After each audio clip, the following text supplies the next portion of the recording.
All right, welcome back to The Explainer. Today, we're going to look at how we can tackle the challenges of our modern work lives, but not with some new app or another productivity hack. Nope, we're talking about a powerful piece of ancient wisdom. Get this, 2,500-year-old framework for success that is, believe it or not, more relevant than ever. So, have you ever felt just stuck at work? Totally stressed out, maybe even clashing with your coworkers? If you're nodding along, yeah, you're definitely not alone. It's pretty much the standard story in today's super fast-paced, high-pressure offices. But here's a thought. What if the solution isn't in a new app, but in a mindset that's, well, thousands of years old? I know, it's easy to think of ancient philosophy as something totally separate from our 9-to-5 grind. But today, we're going to explore a framework that says, hey, the tools you need for real professional excellence, they've been right here for centuries. So let's dive in. We're about to walk down an ancient path to success, and you might be surprised to see how well it fits, whether you're in a corner office or a cubicle. Okay, so this path has a name. It's called Adipada 4. It's basically a set of 4 principles, 4 virtues that are meant to lead you to supreme success in, well, pretty much anything you do. And don't get too caught up in the origins.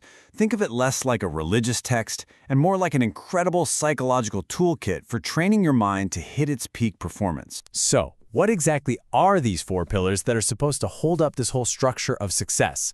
Let's break them down one by one and see how they actually apply to the stuff we deal with at work every single day. Okay, here they are. First, you've got Chanda, which is all about passion. Then comes Virya, that's your perseverance. Third is Chitta, which means focus. And finally, Vimamsa, or reflection. You can kind of picture them as a stairway to success, right?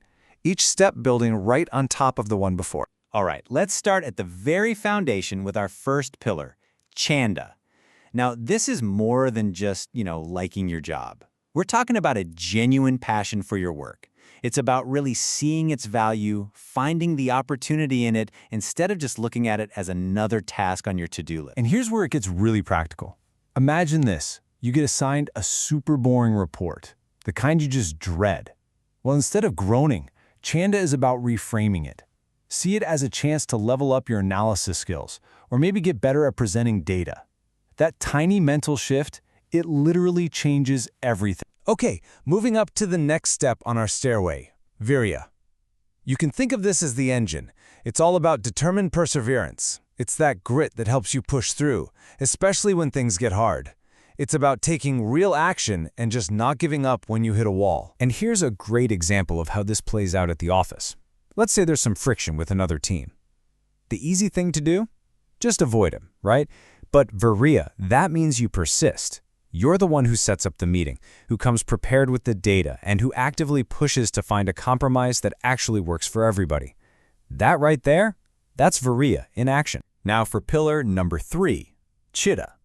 This one is all about deep, focused attention. And let's be real. In our world of nonstop pings and notifications, this might be the toughest one to master. Chitta means being completely present with what you're doing, concentrating on purpose, and not letting your brain get pulled in a million different directions. So the key here is creating the space for that focus.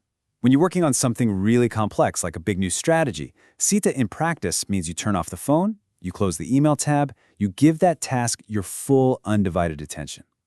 Not only does the quality of your work shoot up, but you also make way fewer mistakes. And that brings us to the top of the staircase, Vimamsa. This is the pillar of wise reflection. It's all about using your brain to constantly look back at your work, check for mistakes, and, this is crucial, always ask yourself, hey, is there a better way I could have done this? Honestly, this is what separates the good from the great. After a huge project wraps up, don't just check the box and move on. No, you take the time for a real review. What worked? What didn't? What could we do better next time?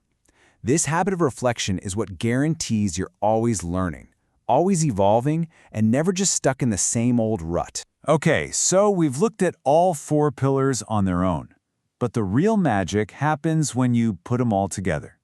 Let's see how they combine to create this amazing skill set that can help you handle one of the most common and annoying challenges at work. So, let's picture the scene.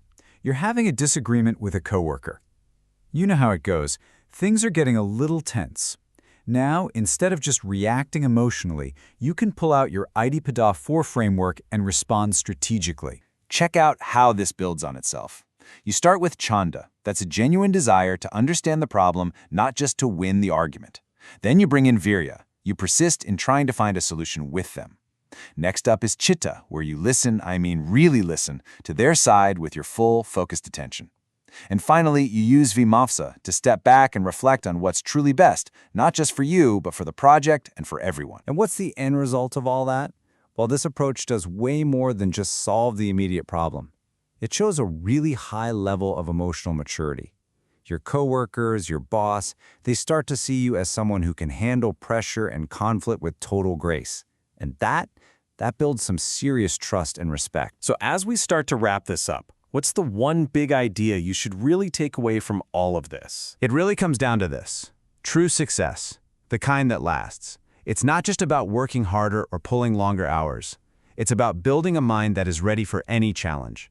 A mind that's prepared, focused, and resilient. That's the real secret. So I'm going to leave you with a question to think about. When you look at these 4 pillars, passion, perseverance, focus, and reflection, what is one small thing? Just one step you can take tomorrow to start building that inner strength at work. Because as it turns out, the path to real success, it starts inside.